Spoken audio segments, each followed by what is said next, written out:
The wind howls like a dying animal across the jagged peaks of the Italian Apennines.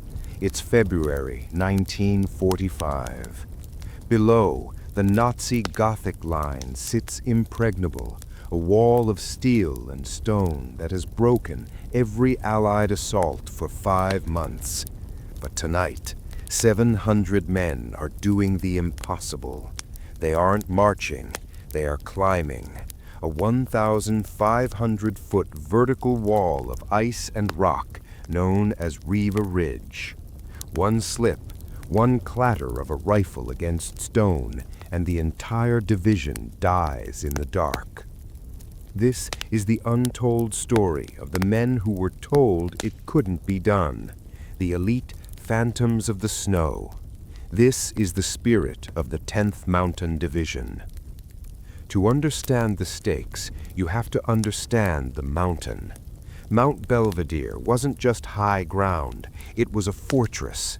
The Germans looked down from their bunkers with a sense of absolute security. They didn't even bother to guard the sheer cliff of Riva Ridge. Why would they? No army in history had ever scaled it with full combat gear. The U.S. Army knew that if they didn't take that ridge, the push into Germany would stall, and thousands more American boys would be fed into the meat grinder of the valley below. They needed a different kind of soldier. They recruited world-class skiers, mountain climbers, and forest rangers, men who knew how to survive where the air gets thin. But even for them, this was a suicide mission. The order was simple, yet terrifying. Silent ascent. No artillery prep, no covering fire. To achieve total surprise, the men were ordered to climb in total darkness. They were told to keep their rifles unloaded. Why?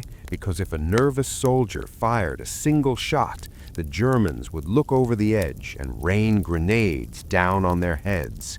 They had to trust their hands, their feet, and their brothers. As they began the climb, the fog rolled in, a thick, suffocating gray. Men dangled over 1,000-foot drops, their fingers numbing against the frozen shale.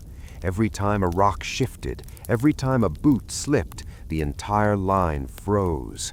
Hearts hammered against ribs. They were ghosts in the mist, waiting for the scream of a flare that would signal their execution.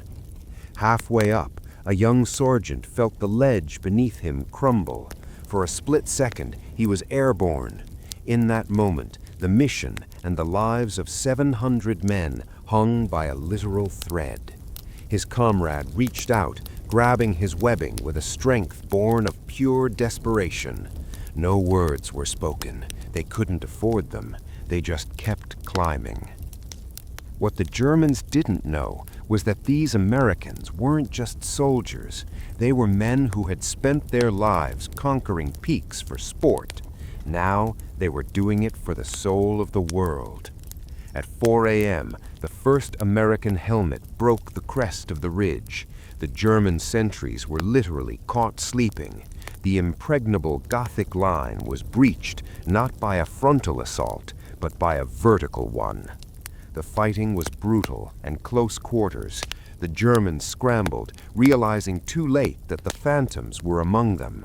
By dawn, the American flag, a small, tattered thing, was planted on the summit. The impossible had been achieved. The gateway to northern Italy was kicked wide open. The 10th Mountain Division paid a heavy price. They suffered some of the highest casualty rates of the war in those final months. But their impact didn't end in 1945. When these men came home, they didn't just hang up their uniforms. They took that same untold spirit and built the American outdoor industry. They founded Vail, Aspen, and Nike. They created the search and rescue protocols we use today. They proved that when you face a mountain, whether it's made of rock or of life's hardest circumstances, the only way is up. History remembers the generals and the grand maps, but it often forgets the men who climbed into the clouds when everyone else said it was impossible. They didn't just change the map, they changed the definition of what a human being can endure. Because courage isn't just found on the battlefield, it's found in the quiet resolve to take the next step, even when you can't see the top. And that is the untold spirit.